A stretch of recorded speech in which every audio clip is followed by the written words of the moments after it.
Hi, students. Today we're going to do lesson 8. Lesson 8 in book 8. Okay, there's nice symmetry there. So this book is Word-Wise 3000. I have the third edition.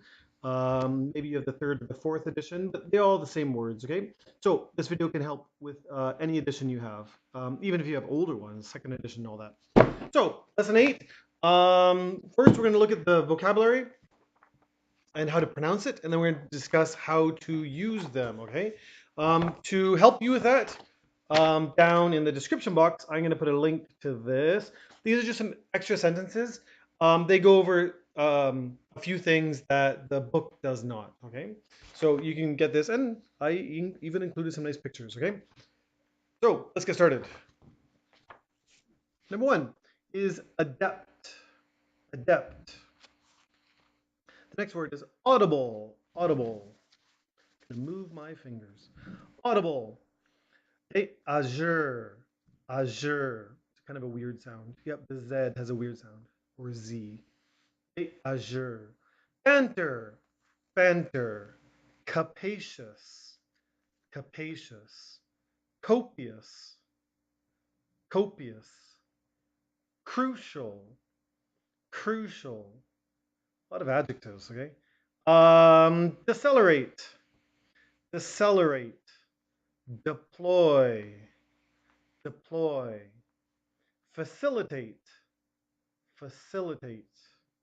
Wait, I'm gonna go over here, move over here. We're getting there. Let's see if I can get this for you. Fastidious. Fastidious. Fitful. Fitful. Grapple. Grapple. Pang. Pang. And then the last word is precede. Okay? So I spared you looking at me, okay? I hope you guys can see the words anyways. So pang and precede are the last ones. So let's learn how to use these, okay? So first is the word adept. Adept, okay? It means that you got lots of skill at something, okay? So you're very good at something. So you say he is adept, and usually it's followed by the word at.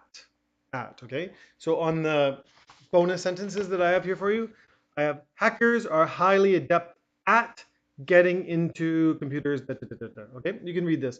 Now, hackers are people, right? So when you have hackers and the people here, the people who have the skill, then you're going to have adept and then at and then what they're doing, okay? So please remember that at is a preposition. So if you have a verb like get here, it's going to have to be changed into the gerund, okay, which is a noun. So at getting, so the gerund here has the ing, okay?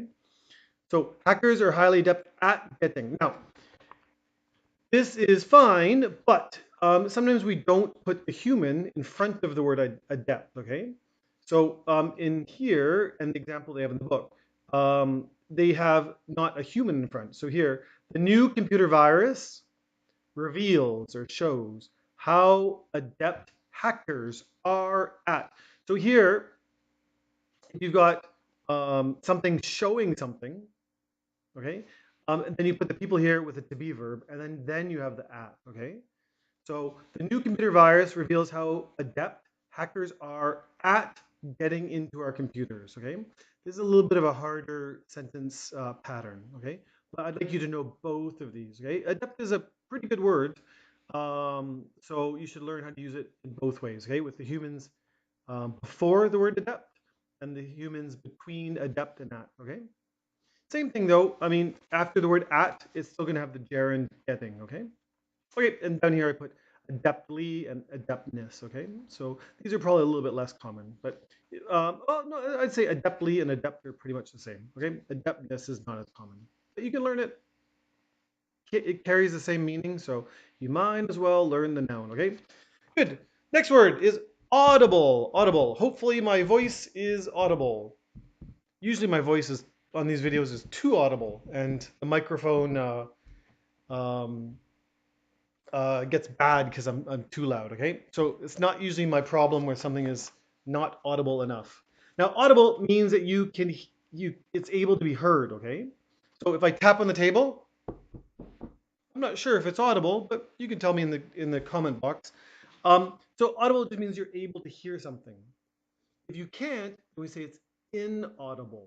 inaudible, okay, with in. Okay, in is the direct opposite of audible, okay? Maybe your mom and dad are talking about your birthday gift and you're like listening through the door, but their words are inaudible. It means you couldn't hear them properly. Okay, so you just have to wait until your birthday. Okay, azure. Azure is used to describe blue. Blue, okay? If you got a beautiful blue sky, you can say it's azure. You can use it for eye color and water, and there's my sky, okay? I think at least whenever I run across this word, those are about it. Azure eyes, azure water, azure sky, okay? Especially the nature ones, the sky and the water, okay? So here, look at that. It's a hotel in the Maldives. Okay, the Maldives are near India, near the bottom of India, an island chain. Definitely a place to go at one point in my life. So, because of the azure water. The next word is banter. Banter. Banter. It can be a verb or a noun. It has basically the same meaning. Banter usually means that friends or just people are talking. It usually can be a little bit sarcastic and mean. You know, if two friends are having a conversation and they say negative things about each other, it's usually meant in a joking way. Okay, so this is commonly used. We say they bantered about. It just means that they had a playful conversation. Well, if I was as ugly as you, I would blah blah blah blah. Oh, if I was as stupid as you, I would. So there's kind of like insults, but they're really, friends and all that kind of stuff. We often have the word banter, and it will be describing witty banter. Sorry, the witty part describes banter. So witty here means like kind of like clever banter. So you'll often see these two words together, witty banter. And it can be a noun as well. Same meaning pretty much. So okay. Good. Capacious. Okay. All three of these adjectives, okay, all in a row are used as adjectives. So you can use these three with very or really. Okay. So if you said something was very capacious, it means it holds a lot. Usually used for a building or a room. This room is very capacious. But we do see it sometimes in terms of like computers. My computer. Hard drive, that kind of stuff. Okay, so you say it's very capacious.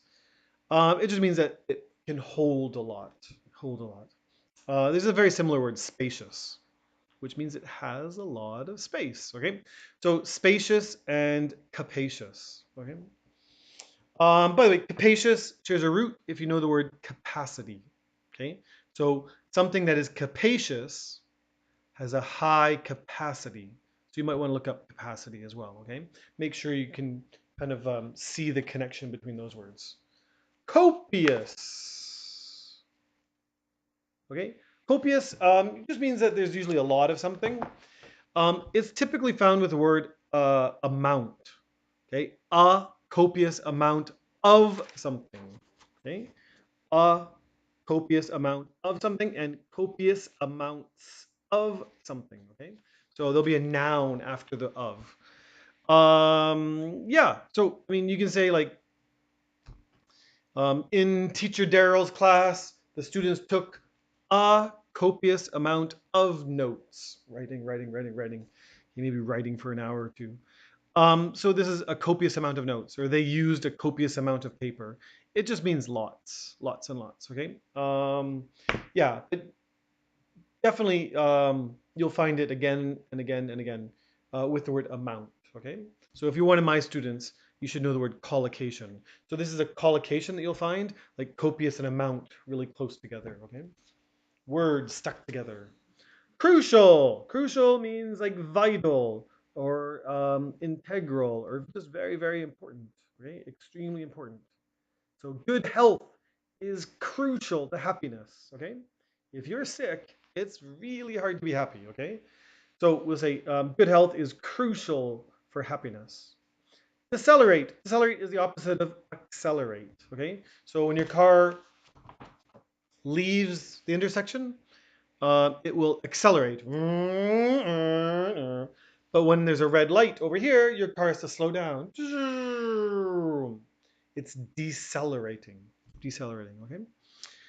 It's typically used for transportation and that kind of stuff. If you're studying really hard and then you slowly stop studying, we can't use the word decelerate here. It doesn't make sense. Okay. Now in your car, there's a pedal. This is sometimes called the gas pedal, and it makes you go fast. But you can also call it the accelerator. The accelerator, like, and you go faster and faster. I'm not very good at car noises, so sorry about that. Then next to it will be the brake. The brake, okay? Now we don't usually call that one the decelerator. The gas pedal, or you want to call it the accelerator, that's very common. The one to the left of it is just usually just called the brake, okay? But it's not wrong to call it the decelerator, but it's not as common, okay? Okay, deploy. Deploy is usually used in two ways. It usually has the word of being used, but we use it, number one, usually in war. So we'll say like the king deployed the knights into the battle. So he's like, go fight. And they ride on their horses and fight. So it's usually used in an army sense. But it can also be used in the sense of just I used it, okay? So if I have a lot of useless facts in my head, maybe a lot of historical facts, I never really use them. I don't use them talking with my friends or my family, stuff like that. But today we play a game. We play a game, and there's a lot of history questions in there. And I'm like, right on it. Yes, I got the answer. I got the answer. I got the answer. So we can say, he deploys facts. Oh, now I'm thinking of it. I think I'm a little bit confused. That's probably a bit more the word employ. Let this be a lesson to you. I should definitely come up with my examples first. I have an example here. My example would have been better to use employ. I needed to think that through. Okay, deploy. Deploy. Here we use the word deploy. Deploy a parachute. I feel really bad now, but I'm not going to go back and make a 10-minute video. So, yeah, my example. We usually say I employed my knowledge. Okay, it's used in a little bit different setting. This deploy. Really? Okay, I'm gonna move on. Deploy. Here we usually use the word deploy a parachute, like this. Okay. And you also use the word deploy like if you're a boss and you send somebody somewhere.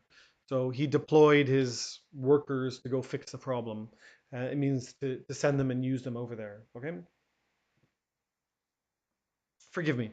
Okay, facilitate. Things have got to move on. Facilitate. It just means to help something happen. So the government facilitated the refugees' assimilation into their new country. Okay. So maybe the government has a program to teach English, or a program that kind of introduces this country's culture, that kind of stuff. And then when people come to this country, um, they more easily do it. Okay, it's not so much of a shock or that kind of thing. So we say the government facilitated them coming here. In this case, just to make it easier, to make it more successful, that kind of stuff. Okay, fastidious. Fastidious is similar to a word that maybe you've studied before, meticulous. Okay, it can also mean like um, picky or fussy is used in similar situations. Um, Fastidious people will make very close attention on things. Maybe they will not confuse employ and deploy like I just did.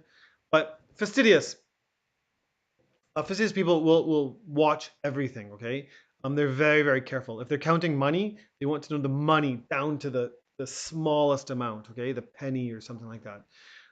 Fastidious people, if you fastidiously plan your wedding, it just means you're very careful with all the details. The guy's tie matches the napkins matches the poster matches the picture matches the invitations, and on and on and on. Okay, these are people who worry about that are fastidiously worrying about the details of their wedding. Okay, so it just means that you're really onto the detail.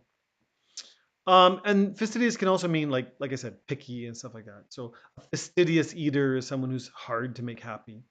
Yeah. Okay. Four more. Fitful. Fitful, as I said over here, I've got some examples. These are collocations. These are words usually found together. Fitful sleep, fitful attempt or attempts, and fitful negotiations. Okay. It just means that it kind of starts and stops. So I think the most common of those three collocations would be fitful sleep. He had a fitful sleep. It's kind of like sleeping, waking up, sleeping, waking up, sleeping, waking up. And maybe you're in your bed for 8 hours, 9 hours, but you wake up and you're still very tired because it was not a very good sleep. Okay. Maybe on a hot night, if you don't have air conditioning, you'll sleep fitfully. Fitful negotiations or fitful attempts. It just means like kind of like starting, stopping, like this. Okay. Grapple. The original meaning of grapple means like wrestling, like the sport wrestling. Like, maybe in a rugby game, if you know the sport of rugby, the ball goes up and then two people are grappling for it, pulling each other. I got it, like this. Okay. Um, yeah. The second meaning is more of an abstract meaning. Okay. It doesn't mean so much with your body, it means more kind of with your mind. So if you're grappling with a situation, it just means you're trying to get your brain to accept it. Okay. So if you have a family member who dies in a car crash, and then someone says like, "How are you doing? How are you doing? Your cousin died," and then we say, "Oh, my family is still grappling with it." It means they're trying to get their brain to accept the new situation, okay, like the loss of their cousin. Okay, and then the last grapple, I tried to find a picture for you. So the last grapple is this thing on a hook. There. Okay.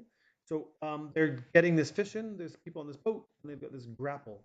Okay, it's a big stick with a hook on it, and they're getting the fish. It's usually used for big fish. Getting it into the boat. Okay. The last two. Number one is pang. Um, a pang is a feeling, a sharp feeling, usually very quick and usually very painful. Um, we often see it with a pang of regret. It just means like, oh, why did I do that? Why did I mix up employ and deploy? Anyways, I'm gonna get off that. Anyways, a pang. You also say hunger pangs, where you're kind of like, oh wow, I'm hungry. You just suddenly realize that you're hungry. We'll call that a hunger pang. Okay. Um, yeah. So it's usually used in that kind of situation. Okay. I've heard it used in terms of other negative emotions. Um, you know, uh, a pang of sadness, a pang of hunger, a pang of regret. These are kind of the most common ones. But it's just kind of this sudden, like, oh, why? Like this kind of feeling. The last one is precede. Precede, okay? We'll say something A preceded B. Okay, so it means A came first. Okay, so we'll say that the train preceded the car. It means I'm talking about the inventions here. So the invention of the train preceded the invention of the car. Trains are older. Trains came first, cars came second. Okay.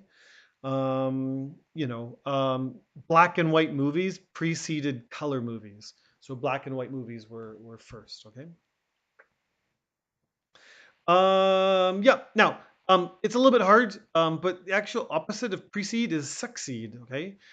Succeed. We usually have the meaning of like success. He successfully did something. He successfully wrote the test. But there are times when the word succeed just means coming after. So precede and succeed. So you can say, color movies succeeded black and white movies. Or okay, but if you want to do the opposite, black and white movies preceded color movies. Okay, so there's a list. If you want this, I'll make sure to include this in the box. down below. Just click on the link, it'll open it up and stuff like that. So you can see why this airplane is here. There's some people bantering. This person has bad luck. Well, actually, it's how you think about it. Maybe that person had really, really good luck. There's an ugly pizza and Whitney Houston. Okay, so you can see why Whitney Houston is there. If you need any help, let me know.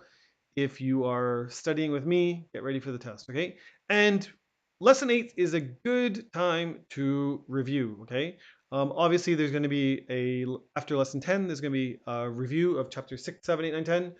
But lesson 8, you should go back and review all of the words, okay? Don't forget them. Bye-bye, bye-bye.